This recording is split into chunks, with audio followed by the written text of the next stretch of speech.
샬롬, 오늘은 이사야 16장 1절에서 14절까지 말씀으로 대낮의 그늘이라는 제목으로 묵상 에세이를 나누겠습니다. 온전한 신앙이란 뙤약볕에 서 있는 이웃을 향하여 내 몸을 옮겨 그늘 한 조각을 만들어주는 생명사건입니다. 8월입니다. 며칠 뒤면 입출하는데 볕은 조금도 물러설 기색이 없습니다. 아침 7시에 벌써 아스팔트가 달아오르고 매미는 온 힘을 다해 여름을 밀어붙입니다. 마당과 배롱나무는 100일 동안 붉게 피겠다는 제 이름값을 하느라 뜨거운 하늘을 향해 꽃을 밀어 올리고 있습니다. 이런 날 길을 걷다 보면 사람들이 어떻게 걷는지 눈에 들어옵니다. 다들 그늘을 밟으며 걷습니다. 전봇대 그림자만큼 좁은 그늘이라도 그 선을 따라 몸을 옮겨갑니다. 가로수 아래 잠시 멈춰 서서 숨을 고르는 어르신, 신호를 기다리며 손바닥으로 이마를 가리는 아이, 그늘 한 뼘을 찾아 자리를 옮기는 노점의 상인, 우리는 모두 그늘을 찾아 걷는 사람들입니다. 이 여름을 통과하며 몸도 마음도 지쳐있는 모든 분의 심령 위에 주님의 다사로운 평화가 깃들기를 소망합니다. 오늘 본문에는 참으로 뜻밖의 문장이 하나 놓여 있습니다. 무너져 내리는 한 나라를 향하여 하나님이 하시는 부탁입니다. 대낮의 밤 같이 그늘을 지으며 쫓겨난 자들을 숨기며 도망한 자들을 발각되게 하지 말며 46장 3절. 여기 대낮이라 번역된 히브리 말은 갑절의 빛이라는 뜻을 가진 낱말입니다. 하루 중 볕이 가장 사납게 쏟아지는 그 시간에 밤처럼 짙은 그늘을 만들어 달라는 것입니다. 그늘은 스스로 존재하지 않습니다. 누군가 볕 아래 자기 몸을 세워야 비로소 그 뒤편에 생겨나는 것이 그늘입니다. 하나님은 지금 한 나라에게 그런 몸이 되어 달라고 부탁하고 계십니다.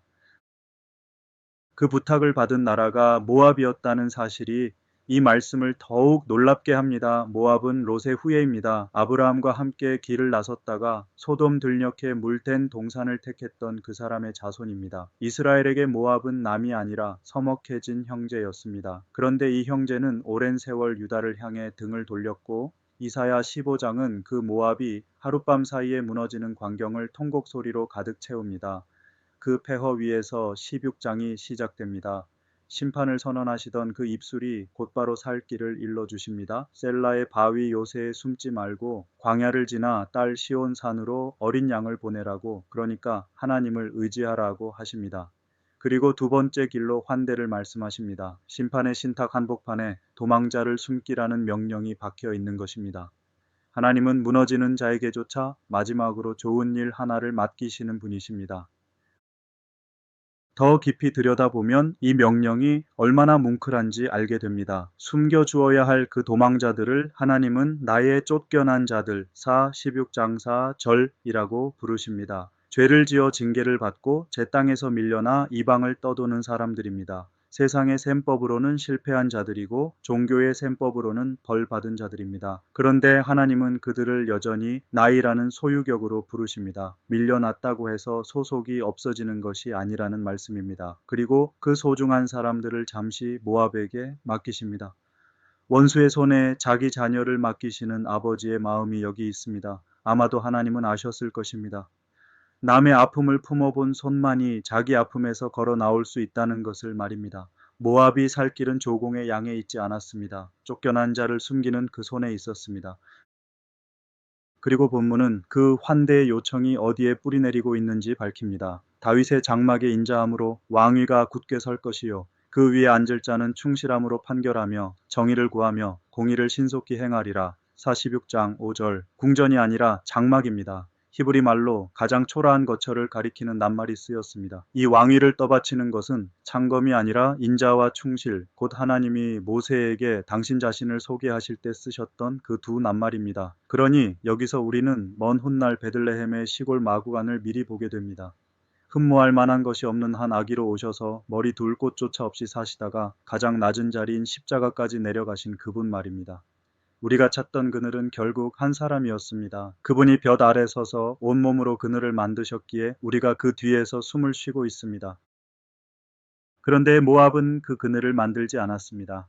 본문은 담담하게 그 이유를 밝힙니다. 우리가 모압의 교만을 들었나니 심히 교만하도다. 46장 6절. 들었나니 라는 말이 아픕니다. 모압의 교만은 예언자의 예민한 눈에만 보인 것이 아니라 이웃 나라 사람들의 귀에까지 들릴 만큼 시끄러웠습니다. 정작 본인만 듣지 못하는 소리, 그것이 교만입니다. 모압의 자랑은 포도였습니다. 헤스본의 밭과 신마의 포도나무는 그 가지가 북쪽 야셀에 미치고 동쪽 광야에 이르렀으며 그 싹이 자라 사해를 건널 만큼 뻗어 나갔습니다. 국경 밖까지 이름을 떨친 자랑이었습니다. 그러나 자랑이 된 것은 반드시 마릅니다. 히브리 원문은 그 포도나무가 말랐다고 하지 않고 말려졌다는 수동형을 씁니다. 스스로 시든 것이 아니라 누군가의 손에 의해 시들어진 것입니다. 열국의 주권자들이 좋은 가지를 꺾었다고 하지만 그 손 뒤에는 다른 손이 계셨습니다. 여기까지는 우리가 흔히 아는 심판의 문법입니다. 그런데 이어지는 대목에서 예언자는 갑자기 울기 시작합니다. 그러므로 내가 야셀의 울음처럼 신마의 포도나무를 위하여 울리라. 헤스본이여 엘르알레여 내 눈물로 너를 적시리니. 46장 9절. 포도밭에 내려야 할 가을비 대신 예언자의 눈물이 그 땅을 적십니다. 조금 뒤에는 내 마음이 모압을 위하여 수금같이 소리를 바라며 라고 고백합니다. 창자가 뒤틀렸다 풀리며 나는 소리를 수금 소리에 빗댄 것입니다. 몸 전체가 하나의 울림통이 되어 원수의 나라를 위해 소리를 내는 것입니다. 그런데 바로 그 앞 절에서 심판의 주체는 이는 내가 즐거운 소리를 그치게 하였음이라 하고 자신을 밝히십니다. 즐거운 소리를 그치게 하신 그분이 곧바로 그 침묵 앞에서 우십니다. 심판하시는 입과 우시는 마음이 하나인 분, 이분이 우리 하나님이십니다. 훗날 예루살렘 성이 내려다 보이는 언덕에서 눈물을 흘리시던 그분의 얼굴이 여기서 이미 어른거립니다. 시몬 베유는 하나님을 기다리며 애서 이렇게 말했습니다. 불행한 사람에게 주의를 기울일 수 있는 능력은 매우 드물고 매우 어려운 일이다. 그것은 거의 기적에 가깝다. 아니 그것은 기적이다. 그는 참된 사랑이 감정이 아니라 주애라고 보았습니다. 남의 불행 앞에서 시선을 돌리지 않고 그 자리에 머물러 바라보는 힘, 그것이 기적이라는 것입니다. 오늘 본문의 예언자가 바로 그 기적을 살아냈습니다. 그는 모압의 죄를 흐리지 않았습니다. 교만을 교만이라 불렀습니다. 그러면서도 그 무너짐 앞에서 시선을 돌리지 않았고 끝내 눈물로 그 땅을 적셨습니다. 죄를 엄중히 여기면서도 아픔 앞에서 둔감해지지 않는 것, 이 둘을 동시에 붙드는 자리가 신앙의 자리입니다. 판단만 남은 신앙은 메마르고 눈물만 남은 신앙은 무릅니다. 예언자는 그 사이에 서서 온몸을 수금으로 내어놓았습니다.